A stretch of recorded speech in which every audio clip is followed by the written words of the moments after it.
जय हिंद। नमस्कार साथियों, आप सभी लोगों का मोस्ट वेलकम है आज के इस नए क्लास में। साथियों, आज के इस क्लास में हम सभी लोग जो है पढ़ने वाले हैं बीएसएससी कार्यालय परिचारी भर्ती 2025 के एग्जाम के लिए मोस्ट इम्पोर्टेंट प्रीवियस ईयर के क्वेश्चन को, जो कि साथियों आपके बीएसएससी कार्यालय परिचारी भर्ती 2025 के एग्जाम के लिए काफ़ी इम्पोर्टेंट है। तो आप सभी लोग जो इस क्लास को बिल्कुल अच्छी तरीके से लास्ट तक देखिएगा और इन क्लास में दिए जाने वाले सभी प्रश्नों को आप अच्छी तरीके से जरूर याद कर लीजिएगा, जिससे कि आप जो अपने एग्जाम में सभी क्वेश्चन को आसानी तरीके से बना पाएंगे। तो चलिए साथियों, क्लास को स्टार्ट करते हैं। उनसे पहले यदि आप इस चैनल पर पहली बार जुड़ रहे हैं तो आप जो इस चैनल को सब्सक्राइब कर लीजिए और सब्सक्राइब करके आप ऑल नोटिफिकेशन को जरूर ऑल पे दबा लीजिएगा, जिससे कि जब भी कोई नई क्लास हो सबसे पहले क्लास का नोटिफिकेशन आपके पास पहुंच सके। तो आप इस चैनल को सब्सक्राइब कर लीजिए, साथ ही साथ आप जो इस क्लास को भी लाइक जरूर कर लीजिएगा। तो चलिए साथियों, क्लास को स्टार्ट करते हैं और देखिएगा क्वेश्चन क्या है। साथियों, क्वेश्चन है कि भारत में सबसे लंबा रेलवे प्लेटफॉर्म कहाँ है।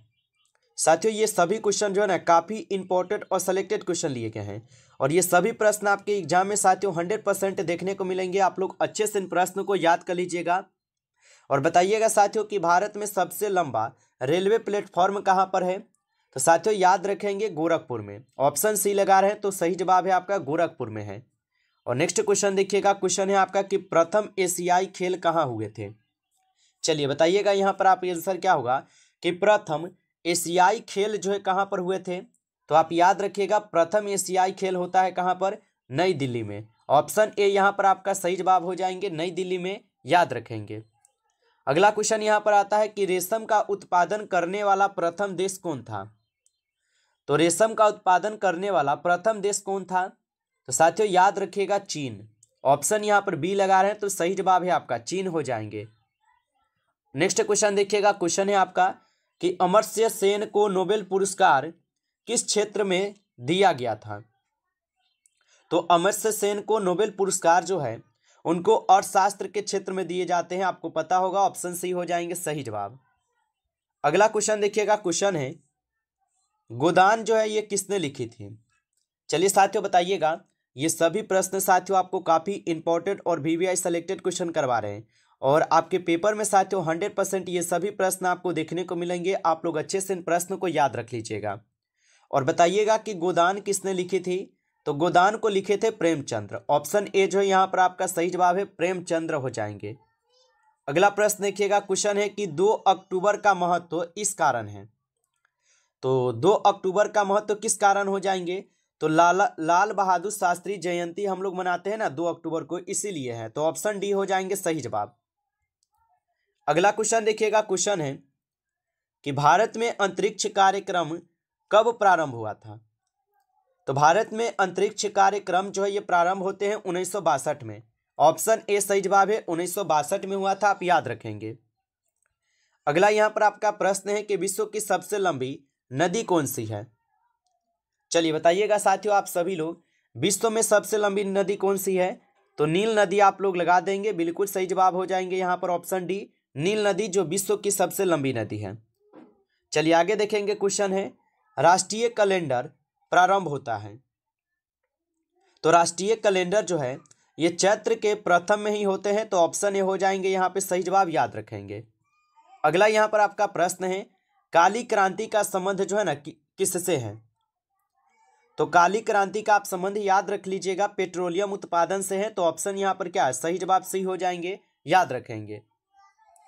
अगला यहाँ पर आपका प्रश्न है कि यह निम्नतम साक्षरता वाले 4 राज्यों में से एक नहीं है। मतलब कि यहाँ पर आपको बताना है कि कौन है जो निम्नतम साक्षरता वाले राज्यों में से नहीं है। तो आप बता दोगे मिजोरम नहीं है। ऑप्शन आपका डी सही जवाब है, मिजोरम। अगला प्रश्न है आपका यहाँ पे कि वीर सावरकर अंतर्राष्ट्रीय हवाई अड्डा कहाँ पर है।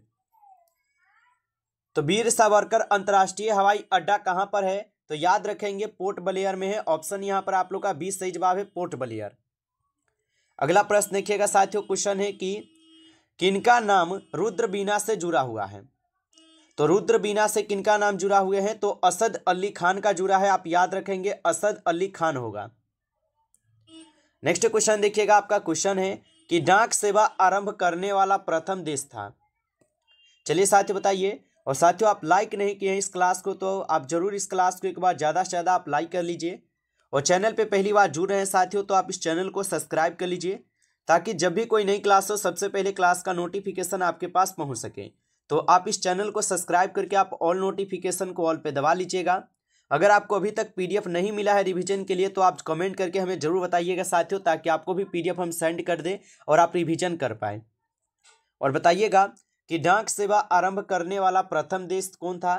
तो आप याद रखेंगे साथियों, ये चीन हो जाएंगे। ठीक है, ऑप्शन ए जो यहाँ पर आपका सही जवाब है, चीन हो जाएंगे। अगला क्वेश्चन देखिएगा, किस लेखक ने स्वामी के नाम के चरित्र का सृजन किया? तो किस लेखक ने स्वामी नाम के चरित्र का सृजन किया है? तो याद रखेंगे नारायण हो जाएंगे। ऑप्शन ए सही जवाब है, नारायण। अगला प्रश्न है साथियों कि मगध राज्य की प्रथम राजधानी कौन सी थी? तो मगध राज्य की प्रथम राजधानी कौन सी थी? तो याद रखेंगे आप सभी लोग, राजगीर हो जाएंगे। ऑप्शन यहां पर आप लोग का बी सही जवाब है, राजगीर हो जाएंगे। अगला यहां पर आपका प्रश्न दिया गया कि बुद्ध के सिद्धांतों में कितने आर्य सत्य हैं?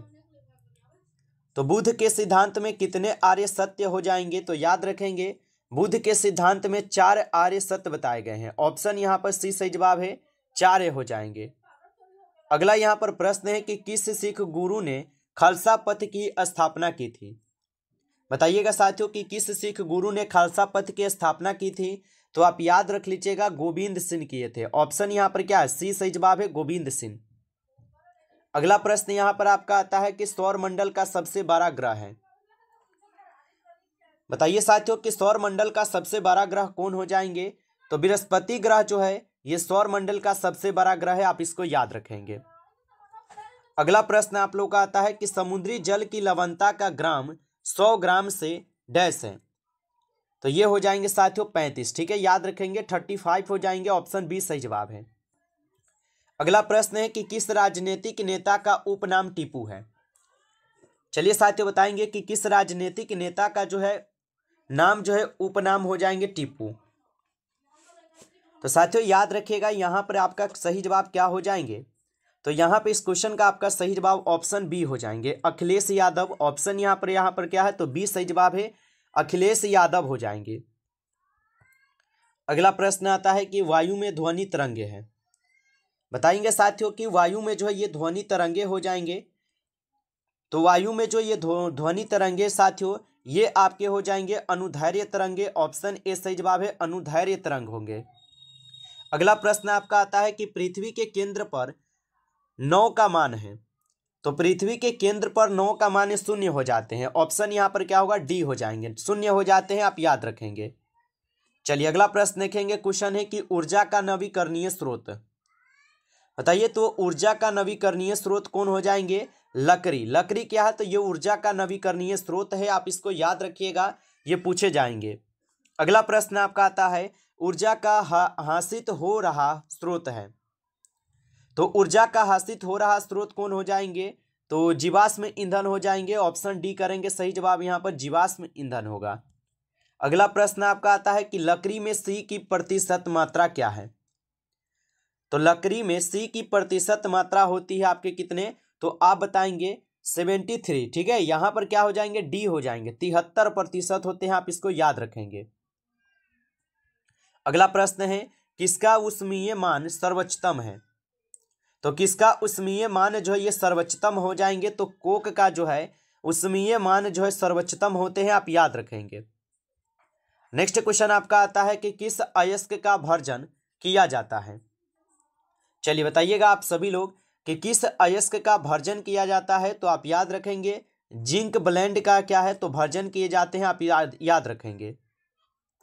चलिए अगला यहां पर आपका प्रश्न है कि सीरे में लगभग 30% यह होता है? तो सीरे में लगभग 30% जो है सुक्रोज पाई जाती है ना। ऑप्शन बी हो जाएंगे सही जवाब, सुक्रोज। अगला प्रश्न है आपका यहां पर कि संयुक्त राष्ट्र संघ की स्थापना कब हुई थी? तो संयुक्त राष्ट्र संघ की जो स्थापना हुई थी ये आपके कब होती है? तो ये होते हैं आपके 1945 में। ऑप्शन यहां पर आप लोग का 20 सही जवाब है, 1945। अगला प्रश्न देखिएगा, क्वेश्चन है निम्नलिखित में से कौन सी फाइबर फसल है। तो निम्नलिखित में से कौन सी फाइबर फसल है, तो ये हो जाएंगे जूट। जूट क्या है, तो ये फाइबर फसल है, ऑप्शन बी सही जवाब है। अगला यहां पर आपका क्वेश्चन है, भारत की स्थलीय सीमा कितने देशों को छूती है। तो भारत की जो स्थलीय सीमा है ये कुल 7 देश को छूती है, ऑप्शन सी हो जाएंगे सही जवाब, 7 देश को। अगला प्रश्न देखेंगे साथियों, क्वेश्चन है गंडक नदी को नेपाल में किस नाम से भी जाना जाता है। तो गंडक नदी को नेपाल में किस नाम से जाना जाता है, नारायणी के नाम से जानते हैं। आप सभी लोग इन्हें अच्छे से याद रखिएगा, काफी इंपॉर्टेंट क्वेश्चन है। नमस्कार साथियों, इस क्लास में टॉप 35 क्वेश्चन थे जो कि काफी इंपॉर्टेंट और सिलेक्टेड क्वेश्चन थे ये सभी क्वेश्चन, और आपके पेपर में साथियों 100% ये सभी क्वेश्चन आएंगे, आप इसको अच्छे से याद रखिएगा। और साथियों यदि आपको ये क्लास अच्छा लगा हो तो आप इस क्लास को ज़्यादा से ज़्यादा एक बार लाइक कर लीजिएगा। चैनल पे पहली बार जुड़े हैं तो आप सब्सक्राइब करके ऑल नोटिफिकेशन को आप दबा के जुड़ जाइए, जिससे कि जब भी कोई नई क्लास हो सबसे पहले क्लास का नोटिफिकेशन आपके पास पहुंच सके। तो आप इस चैनल को भी सब्सक्राइब जरूर कर लीजिएगा। चलिए फिर मिलते हैं आपसे एक नई टॉपिक के साथ नेक्स्ट क्लास में, तब तक के लिए जय हिंद, जय भारत।